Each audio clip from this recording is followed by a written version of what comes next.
Welcome, to Film Shapes. the podcast. 大家咁話，你知我睇到你咩牌？我認緊。 Roly, how are you doing? 其實我係差人。 Very well, thank you. Good. Tonight, we're here to talk about Infernal Affairs. Now, this is a police gangster thriller set in Hong Kong, starring Tony Leung and Andy Lau. It spawned two sequels and a Hollywood remake, Scorsese's The Departed. Now, it's showing on Netflix, as are the sequels as well, actually. Now, Roly, what did you reckon of this film? Oh, well, I actually think The Departed was a better movie. Hmm. I was confused at the beginning. I was confused for a good half of the movie about what was actually going on. You had the subtitles, right? Yeah, the subtitles was fine, but yeah, Okay. I don't know, just this, it's a complex kind of web of mole catching, isn't it? In a detective kind of Yeah. I crime. don't think it's that complex. I think it's like high concept. It's basically, there's let's not spoil too much of it, but there's a mole in either society, the cops and the gangsters, and somehow they're found out and they have to sort of pick which one it is for each of them. So it is, I guess in that case, it gets a little complicated, but the idea is kind of basic, isn't it? Yeah, but things like, so there's an opening scene with the young men being spoken to by the crime boss, right? Yeah. But I found myself, and then a bunch of these young men go and join the police force. But then I'm going, my facial recognition isn't the best sometimes.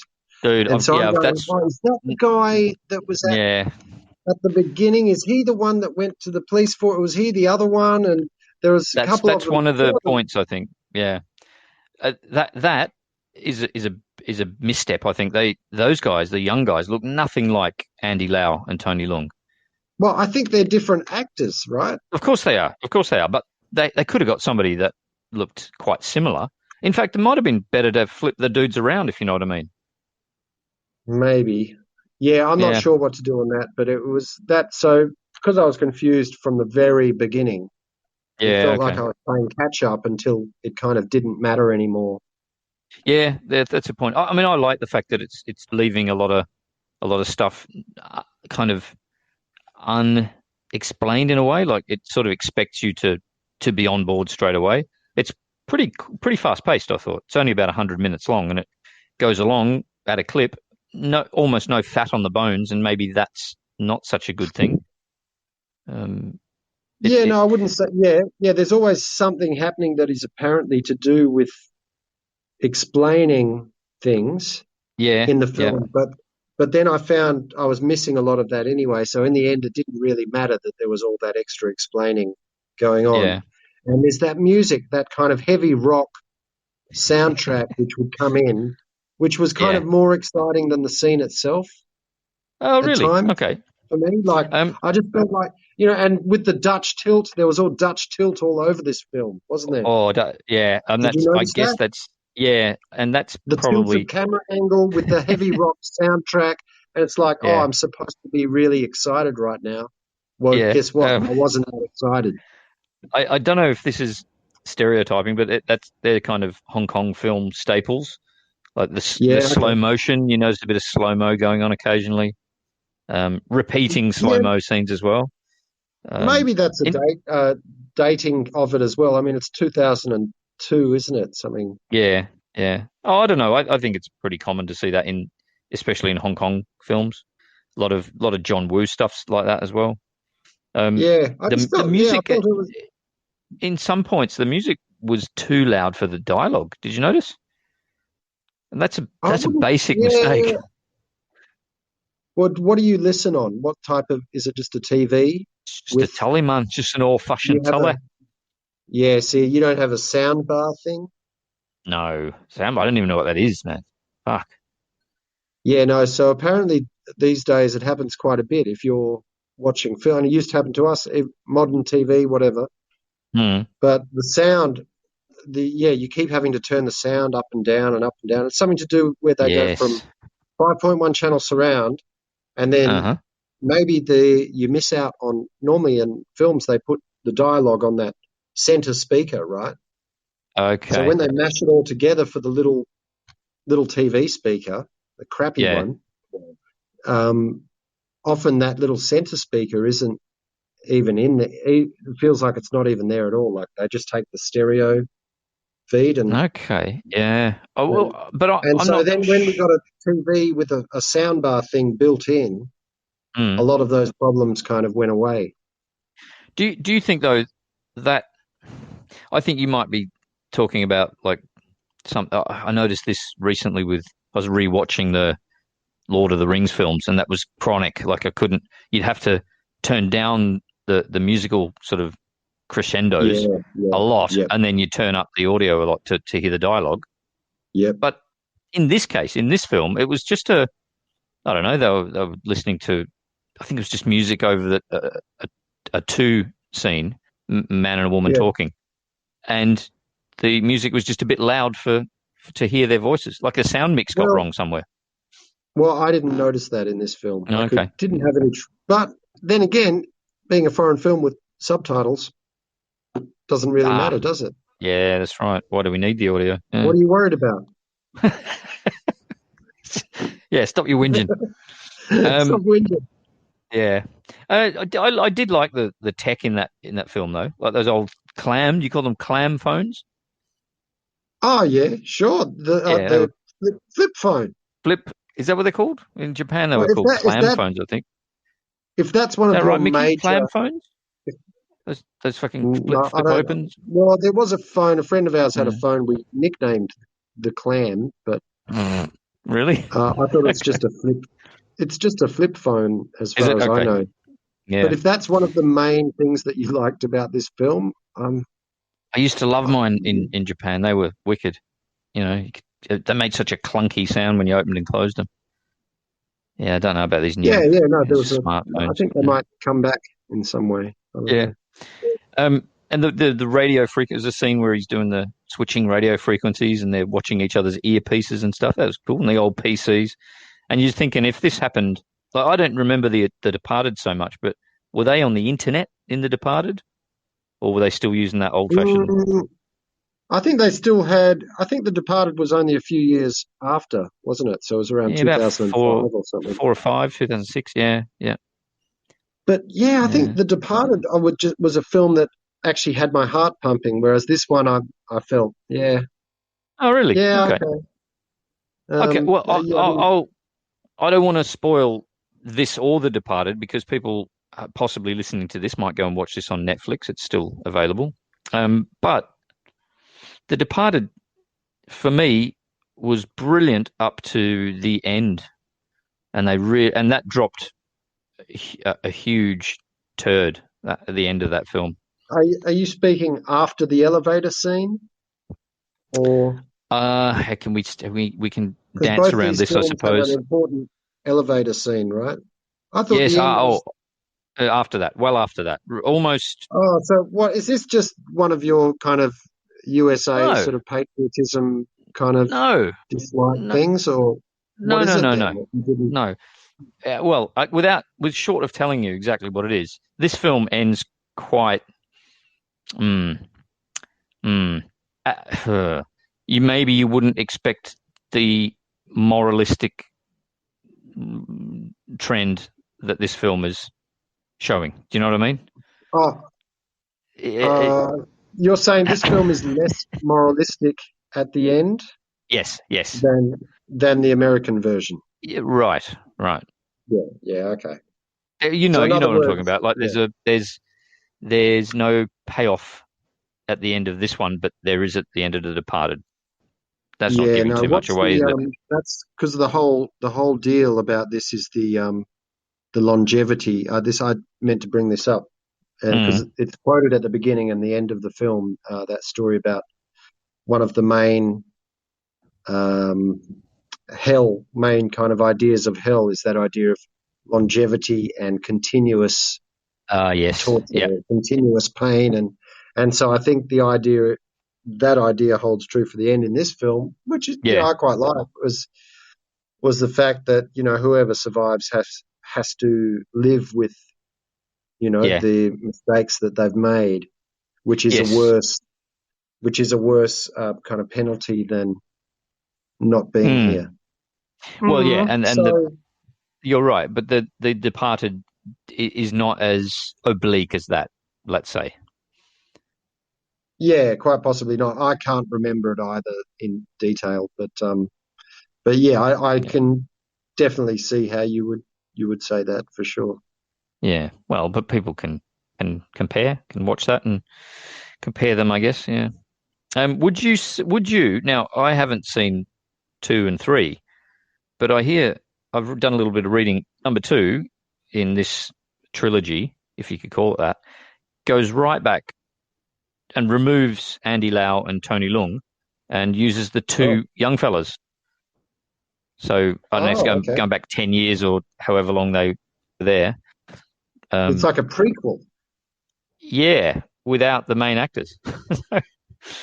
So Oh, it's those, but that's those characters exactly, and what sort of shenanigans they get up to on their way to the top, well, topish in both of their fields. But yeah, I don't know. I think the two older geezers are in it.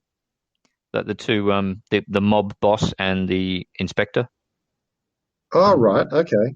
and the two younger fellas. So, which I don't know. I don't know if that. I'm kind of not that keen to watch those.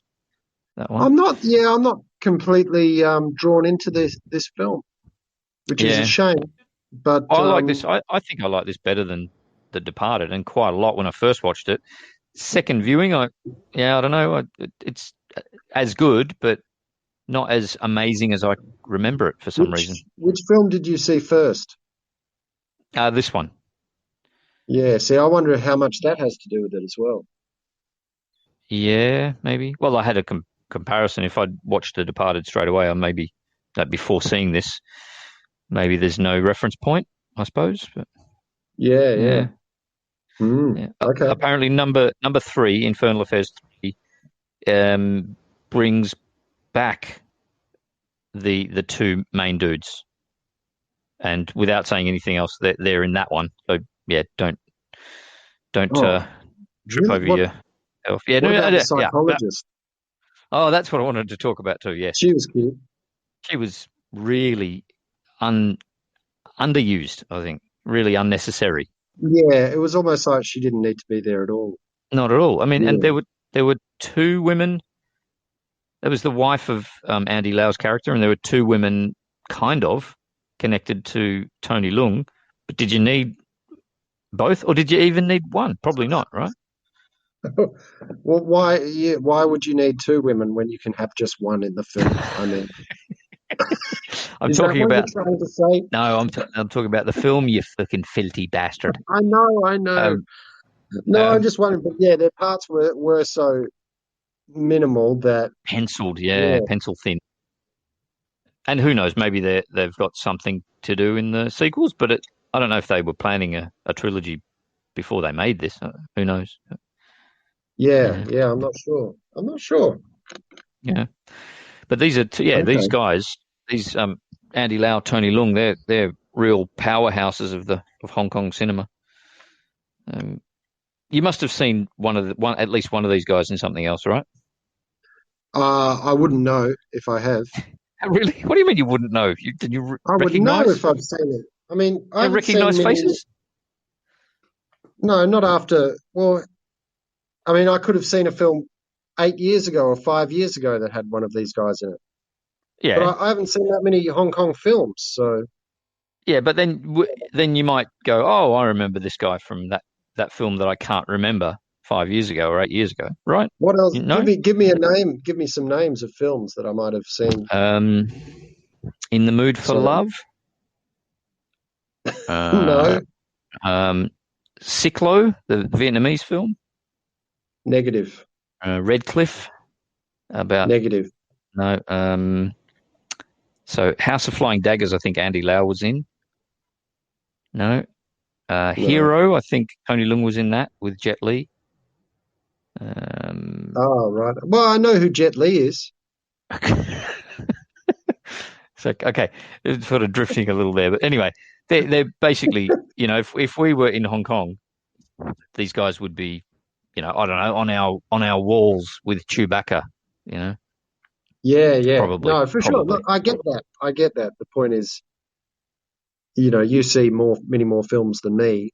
And this was, I actually wrote this down as something to discuss. It was an idea. I had an idea for a segment, Shady. Oh, okay. A segment? I thought, it wouldn't be something where you create the whole podcast about this, but like maybe as a segment of Film Shapes where you try and convince me to see a film that I haven't seen yet. All right. Okay. And then the week after I go, okay, maybe, I'm glad. Maybe I'll see that then. Yeah. All right. Okay then. Okay. I've got you. But at the end, I suppose at the end of the segment, I would say either yes or no. All right. Let's do it now. Let's do it now. I was going to say you've got to come there with a bit of preparation, but yeah, we doesn't can do matter. it now. Don't need to be prepped. This is fine. There's a film with Tony Leung in it called Siklo, which I just mentioned there, right? And if you haven't seen this, then I pity you, fool. It's it's a the man Vietnamese hasn't film. Seen Bowfinger, I'll just point out, but go on. Oh yeah, okay, yeah, go on. It's set in Hanoi I can't remember one of the major cities in Vietnam. Tran Anh Hung's the director. Now he just makes beautiful films, whether you like the stories or what. Well, so you're just name dropping so far. So they look great. His films look great. This film is about a kid. There's an old Italian film called The Bicycle Thieves, and it's kind of based on that. This guy's a cyclo rider, and he gets into the pay of a gangster, but then his bike gets nicked, so he can't do his job. So the film is about what's going to happen to this poor kid who's, in hock to this gangster, and he's trying to look for his bike as well. And his sister is involved, and sister's boyfriend is a tough nut as well, who may or may not be connected with the gangster. There's a lot of beautiful scenery, great scenes of Vietnamese streets. There's a lot of blood. There's a lot of paint, if I remember rightly. It's great. Looks fantastic. You can even smell it. You can smell it? Yeah, you can smell the film. All right. Yeah, go on. Anyway, so take us further with that little analogy you've got going on with smell. Oh, well, what does it smell like? It smells like, in some cases, really bad, like sewage. And in some cases, when you're walking through one of the street markets in Hanoi, let's say it's Hanoi, you could smell the great ingredients that is used in the soup that's so common in Vietnam. The pho. So it's got yeah. So there's a bit of Master Chef as well. All right. Oh, not really. No, there's not much cooking going on, but you get my drift. It's very evocative. So it's an evocative this film. Siklo. How do you spell that? Cyclo. And that's for a cyclist. That means it's some sort of cycle. Yeah, it's like a three-wheel cycle, I guess, that delivers shit around. All right. Yeah. So what I've got here. Go on. I've got that's a good-looking film. It's got some big names in it. There's a kid in it. Not really big names. There's only really one actor that you know in it. But anyway, go on. But it's a big name director as well. Yes, maybe? Yeah, relatively. There's some gangsters. Mm-hmm. There's beautiful scenery. Yeah. Well, I got to say, beautiful scenery is not a reason why I would watch a film. For this guy, it is. I'm just saying. Yeah, no. You'll watch a film for the scenery? If someone tells me it's this director and his usual cinematographer, I think it's French guy, Christopher Rossignon or something, who just make a film look beautiful. Okay. The Vertical Ray of the Sun is one of these other films which is just amazing looking. Anyway, that's why am I selling you this film in the middle of the Infernal Affairs it's just a segment. podcast? It's just a segment. So, and the other couple of things you said was it smells like sewage sometimes. Yeah. And it's got a bit of MasterChef in it. So fucking hell, man! I'm going to say I won't be seeing this film this week. Okay, you've but thank you for trying to convince me. You've twisted my words, and you've just missed out on a great film experience. So yeah. Well, I'm not going to say I'll never see it. Okay, but I won't be watching this film this week. You didn't convince me. Yeah, well, we'll have to. There may be another film for us to look at anyway. All right. How do you think that? All right, would that work as a segment? I don't mind it. Yeah, and probably it's. Yeah, I reckon it probably went a little long. Yeah, maybe it went too long. Yeah, it could work. I don't know if I need prep. It depends on you'd have to sort of give me a feeling that you're having. Given your success to failure rate so far, maybe a bit of prep would be in order. Yeah. Okay. Well, next time, just come up with, I don't know, something that you feel like your shoe is rubbing the side of your foot or something, and you need a film to fix that, and something like that. That might work. Oh, that feels like a different segment, but I don't mind it. Same segment. I'm just still recommending something. Convince me. Yeah. Convince me to watch this film because I've got a blister on my toe. It's got to be about somehow fix my blister on my toe. It may not. It may just take your mind off it. It's getting pretty weird, isn't it? It is a bit, yeah. That's about time to wrap it up, I reckon, Roly. I've all right, my thanks. best. You've done pretty well, yeah. No dramas. Take it easy, man. See you next time. See you later. Bye. Bye. 我以前冇得揀，我而家想揀翻做好人。對唔住，我係差人。